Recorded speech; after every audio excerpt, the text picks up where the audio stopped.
Donald Trump's approval ratings are imploding faster than a billionaire's submarine. But what does this all mean? Is this just liberal hopium or conservative copium? Because I don't want to have to get my hopes up again, all right? So I'm going to do what I always do when I need to bring myself down and watch a little CNN. Please join me.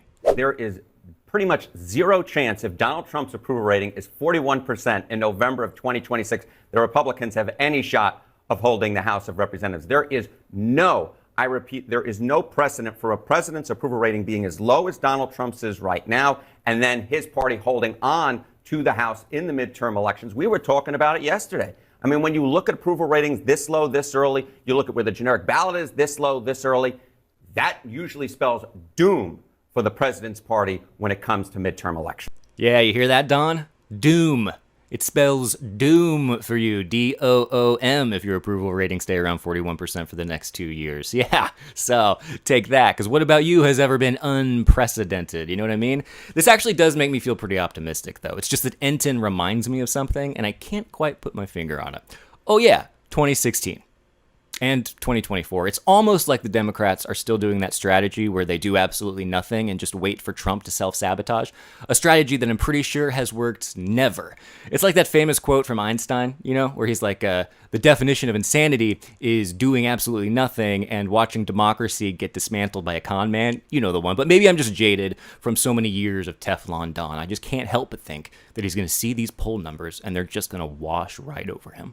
I think the first and most important thing that is really relevant to today is this president has never, ever governed by poll. He's never worried about this poll yesterday or that poll tomorrow. We've got the highest poll numbers that I've ever had and that any Republican president has ever had. I have today the highest poll numbers I've ever had.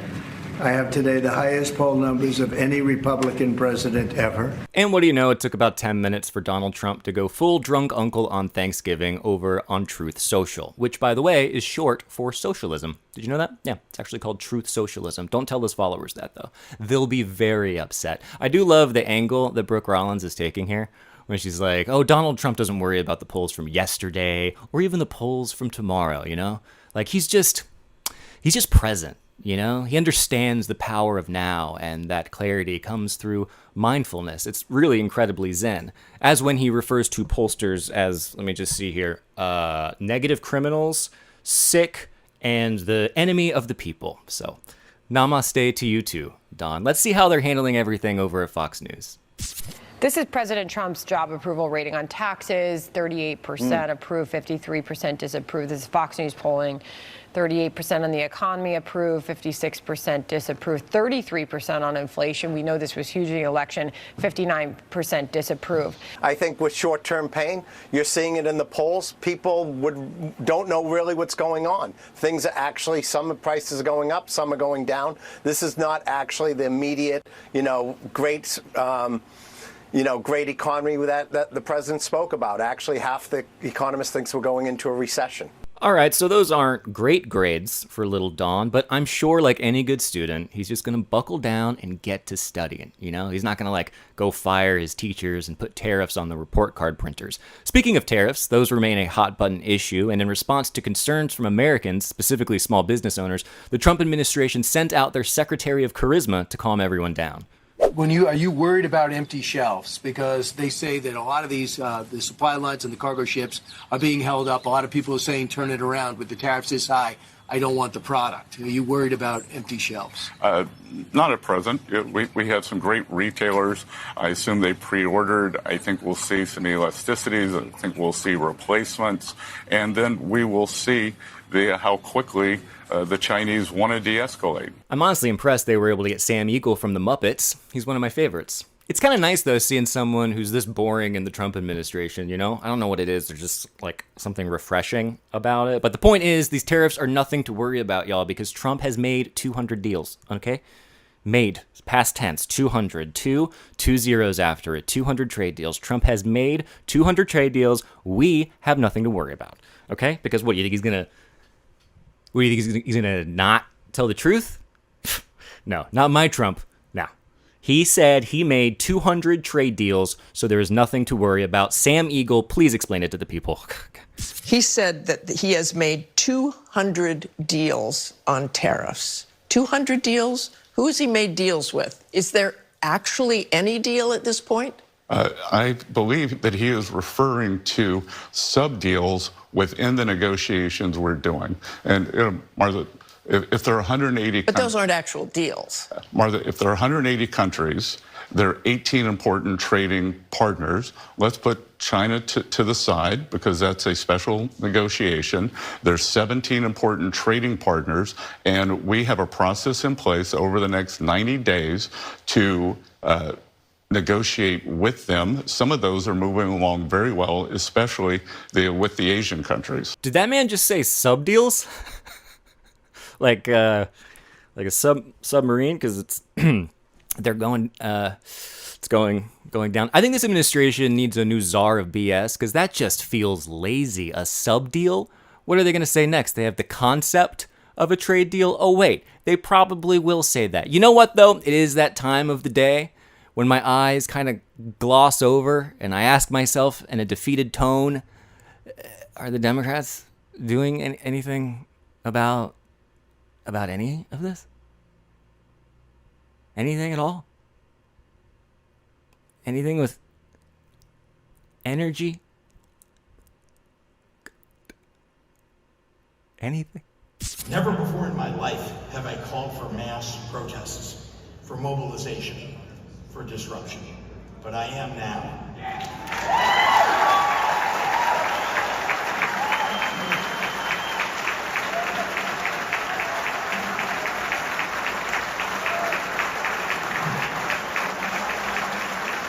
These Republicans cannot know a moment of peace. They have to understand that we will fight their cruelty with every megaphone and microphone that we have. We must castigate them on the soapbox and then punish them at the ballot box. Whoa, JB, look at you go. Nice job. And we know JB did a great job because the right wing immediately lost their minds and accused JB Pritzker of inciting violence against MAGA. But we all heard him. Just now, he was specifically talking about megaphones and microphones, all right? And maybe eventually we'll move on to telephones.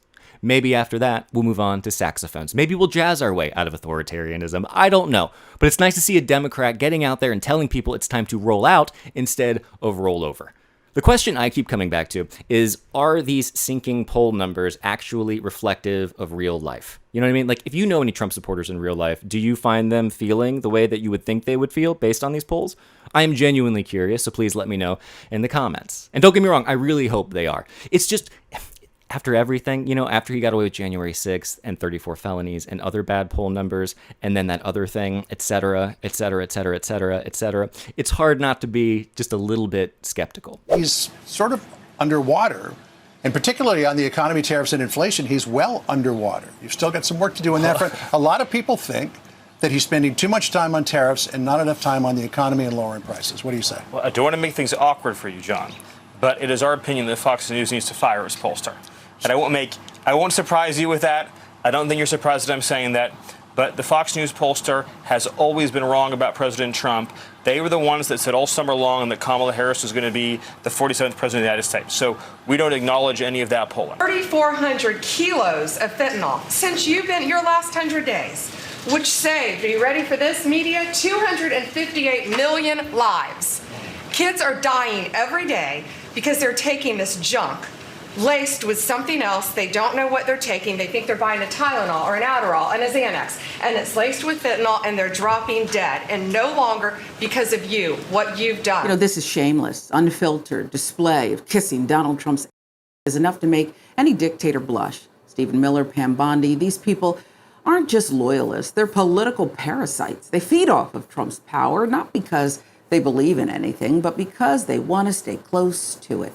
The man could set the Constitution on fire on live television, and they'd still be first in line to praise the lighting. And this isn't just about ego stroking. It's about normalizing fascism in real time. If you don't believe me, just listen to what they say and how they say it. It's not patriotism. It is propaganda. Be careful what you wish for when you wish for people's downfall. And that's what Democrats are doing. They're really hoping that the president will fail. And the American public is astute enough to know that that means that they want all of us to fail, that they don't care anything about us as citizens. Why would you vote for somebody who's rooting for the president who just came in on a mandate and came in on some big numbers, popularity, all of the battleground states?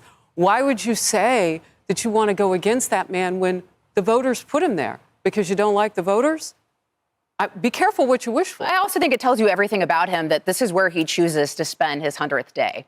With the people of Macomb County, Michigan. How did he spend his 100th day during his first term? With the people of Harrisburg, Pennsylvania, and he skipped the White House Correspondents' Dinner. He's the only president to not have attended since the inception of that dinner.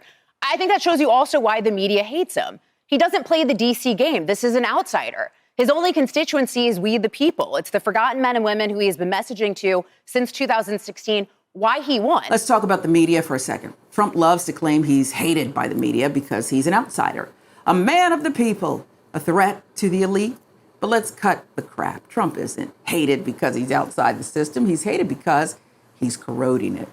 The coverage is negative because the consequences of his decisions are negative. It's not bias, it's accountability. If the media had turned a blind eye to his cruelty, his corruption, his assaults on the truth, that would have been the real scandal. But instead, they told the truth, and Trump turned that into the enemy. And now his supporters believe any criticism of him is a lie. That is the most dangerous con of all. I wanted to get your response on the leftist media. They're trying to hide the mugshots that are featured on the front lawn of rapists, murderers, pedophiles. What do you think of that? Aren't they proving to be the enemy of the people?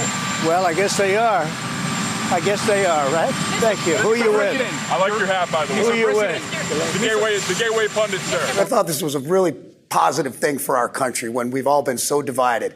And not one of the mainstream media, NBC, ABC, CBS, CNN, none of them, not one word about it. And I have to imagine that comes from the top. And I've just had enough with the mainstream media at this point. I believe truly they are public enemy number one for our country. He doesn't just have MAGA media covering for him. He's got them inside the administration now. Far-right influencers like Gateway Pundit aren't just reporting on Trump. They're asking him questions from the White House briefing room. They're laundering his lies, framing them as truth, throwing Kid Rock, filming campaign ads, and it starts to look less like an administration and more like a deranged reality show. But this isn't about entertainment. This is about softening the public to dictatorship. Because when you hear the same story over and over, unchallenged, it doesn't take long for the truth to vanish altogether. In the White House, we are fully embracing new media. Trust in the mass media has fallen to record lows. Tens of millions of Americans are turning elsewhere to get their news and their information. That's why we've welcomed in openly independent journalists, podcasters, social media influencers, content creators, and we will continue to do so. President Trump and our White House also believe strongly in the First Amendment, which is why our team has restored the press passes of hundreds of journalists whose passes were wrongly revoked by the Biden administration. Many of the news organizations that are represented in this room have marched in lockstep on false narratives, such as the Very Fine People hoax, the Covington smear, and now what's being called the Maryland Man hoax, where an MS-13 gang member adjudicated by two different judges, I believe, is just simply being referred to as a Maryland man over and over again. Now, in an effort from the White House to expand access to new companies, you've created this new media seat. So I'm wondering if you can comment on, following this expansion, you've had numerous outlets disparage the companies that you've had sit here, as well as the reporters. I'm wondering if you could comment on the unprofessional behavior, as well as elaborate if there's any plans to expand access to new companies. Sure. Well, we certainly welcome diverse viewpoints in this room, which is one of the reasons we have you in here, and there's many new faces in this room in comparison to the previous administration. I was wondering if you'd indulge me in a quick round of Trump trolling or Trump truthing. Sure, let's do it. Okay, good. Love it. Rapid fire. Greenland joining America. Definitely Trump truthing. Canada becoming a 51st state. Trump truthing all the way. And the Canadians would benefit greatly, let me tell you that. Eliminating the IRS. I think that is an optimistic goal, and the president, so I would say we're on the side of truthing there for sure, and the president, again, wants to see tax cuts, and he wants to see this massive revenue that we can gain from tariffs as well, which will create the external revenue service, so that's a definitive goal for sure. And most importantly, Trump 2028. Trump trolling. Although the hats are flying off the shelves. Yes.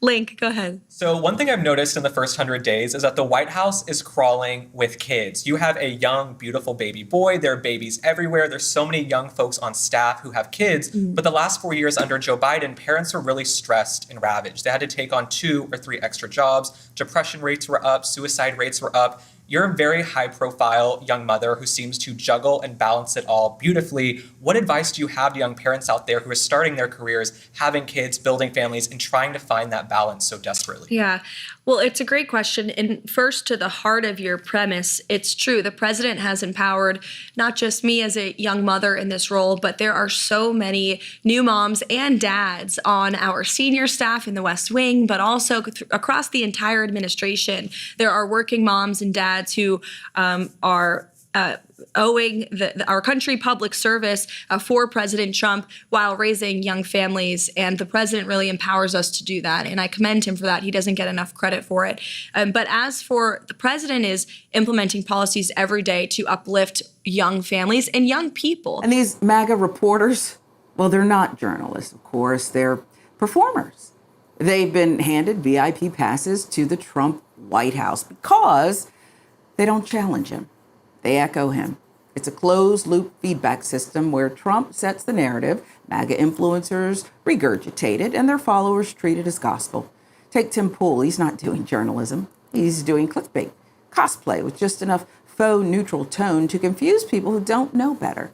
These aren't reporters. They're MAGA, well, couriers in trucker hats. They are the infrastructure of the modern American propaganda state. The goal isn't just to deceive, it's to replace real journalism entirely. Michigan. We were flying in here today, and I said, look at these farms. I got to get a farm in Michigan, because when you own as many libs as I do, you got to put a place to put them all. Thank you all very much.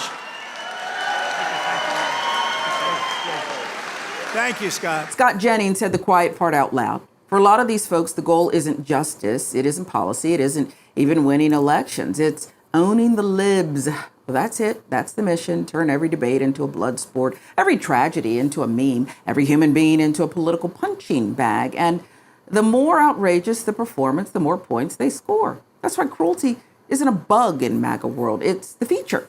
And the base eats it up because they've been taught to hate empathy, to hate compassion, to hate facts. Because all of those things threaten the fragile illusion that Trump is their champion, not their con man.